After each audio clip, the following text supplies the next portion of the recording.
Hello, good morning বন্ধুরা। এই যে জানো গুড মর্নিং বলবে, এই যে আমরা দুইজনই দেখো রেডি হয়ে গেছি। আজকে সকাল সকাল দুইজনই রেড কালার পরেছি। আর ওই যে আমার হাজবেন্ড, আমরা সবাই রেডি হয়ে গেছি। আমরা দুটো রুম নিয়েছি, তো ওই জন্য মা আর ভাই আছে পাশের আরেকটা রুমে, আর আমরা তিনজন আছি এখানে।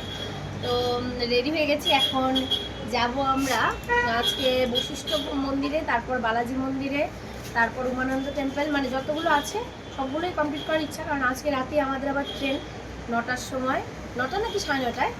তো সেই জন্য আমরা এখনই বেরোচ্ছি। এখন হয়তো 6টা 5 এরকম বাজে। উঠেছি আমরা 4টায়, ঘুমিয়েছি খুব ভালো। কিন্তু আমরা যে রুমটায় আছি কালকে তোমাদের দেখিয়েছিলাম, এখান থেকে মানে সারা রাত, মানে কখন যে মানুষ ঘুমোলো আমরা কিছুই বুঝতে পারলাম না। কারণ সারা রাত এইরকমই পরিবেশ, মানে বোঝাই যাচ্ছে না কখন দিন হলো কখন রাত। তো এরকমই ছিল সারা রাত, এরকম গাড়ি ঘোড়া চলছে, আওয়াজ, মানে লোকের কথাবার্তা, মানে সব শুনে শুনে এইভাবে আমরা ঘুমিয়েছি। তো চলো, এইভাবেই খুব সুন্দর কাটলো। রাতটাও সুন্দর, কালকের দিনটাও সুন্দর, আজকের দিনটা। চলো তারপরে মন্দিরে গিয়ে তোমাদের সাথে আবার কথা হবে।